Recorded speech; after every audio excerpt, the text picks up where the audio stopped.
thing, ladies, I wanted to say was I found an orange and lemon and they're going in. I might put another lemon in at a later date. Don't know. When I read these recipes and they're from whatever peasant culture, whether my own or from around the world, I'm just very dubious of people that say you must have exactly this and you must have exactly that, because I just don't believe that's how people made stuff. And if English peasants long ago made Nettle Beer, they probably didn't waste oranges and lemons on there. So just do it. Just do it. Doesn't really matter where you live. So I've got a lot of nettles, probably nowhere near as much as any recipe. Nearly a gallon of water, because that's how big a demi-john is.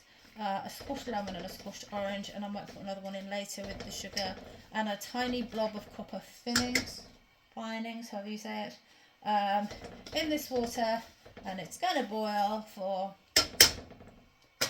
maybe 30 minutes, if it ever boils. At the moment, it's barely warm. And then I'll be back. And if we can see.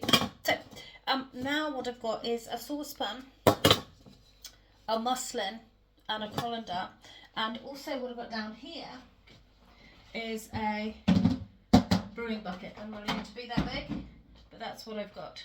And I'm going to do it in batches.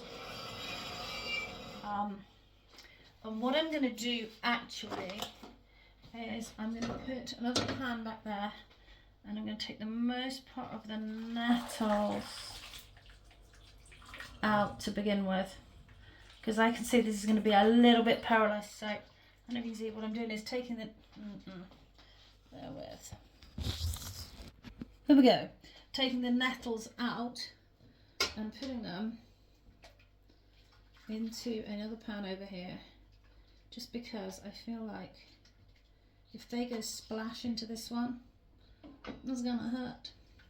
It smells a little bit odd, actually. It's not as joyous and fresh as I might like it to. The nice thing about preserving pan is it has a handle. So I'm going to pour some. Can't actually see what I'm doing, so with caution, I'm just going to do it with some, and then take that, plonk it in my bucket.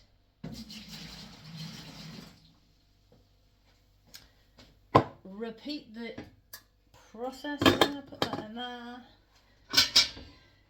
Put this in here. I really want everyone to. Can you all do this? I want everyone to make Nettle Beer, and then we can have a Nettle Beer chat. And everyone can discuss. Some more. Everyone can discuss how well their Nettle Beer went. So this is kind of how I want to do things. Is I will do them. As many people as possible should have a go, and then we get a chat going about the process, and then people learn from each other about how it all went. So, but this is the first one, so you know, we'll see. Quite a bit of dust and grime in the bottom of there, so it definitely needs the filter. And that's all going in the bucket. And then the next thing that has to happen is the sugar has to go in, and then after that the yeast. But I can't remember how much sugar, so there will be a brief pause while I find out how much sugar. So the recipes vary from around about a pound or 450 grams to pound and 2/3, which is nearer to a kilogram.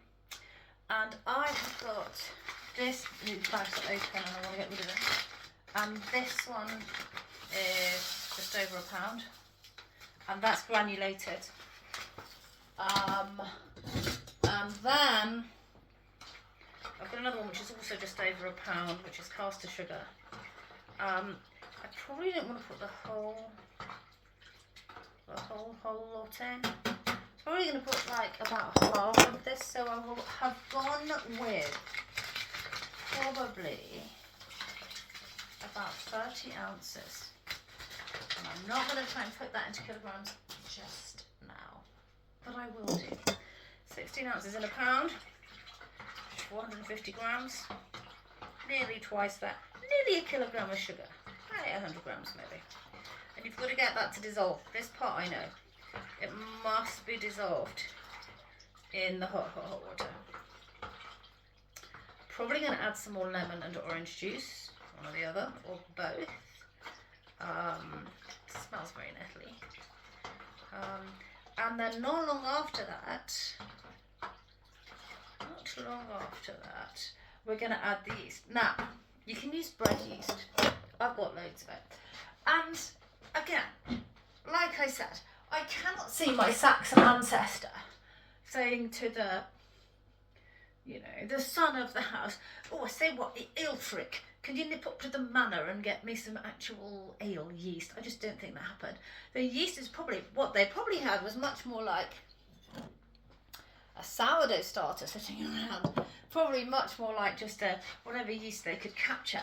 I have got an ale yeast that has been sat in my wine bits and bobs box for a while. But it's out of date.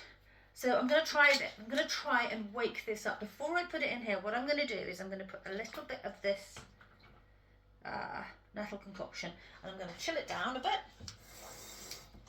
So it's more, and it's got sugar in there now, so that would feed the yeast.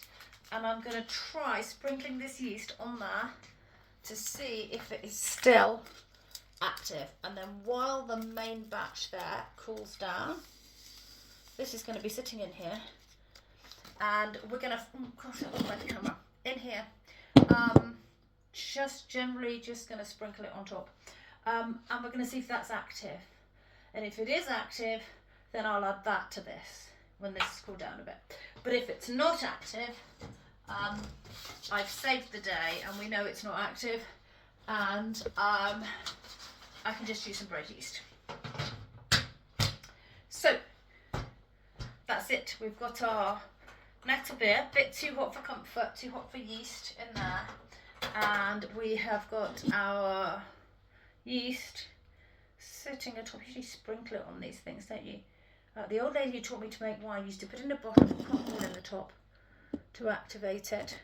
I'm just giving it a stir with my finger and leaving it go. It's nice blood heat liquid with a bit of sugar in it. So if it's going to activate it well, and we'll find out, and then we'll decide to put that in or something else in.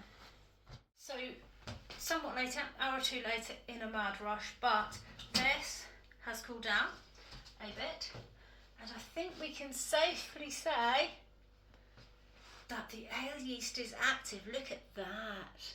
Look how frothy. So that's all going in there, rinsing it out in there, get it all in good and proper, give it a stir, and then I think it's now leave it for a day or two. I think that's the next stage before we do anything much else to it. But I shall research. I'll make sure I get that right.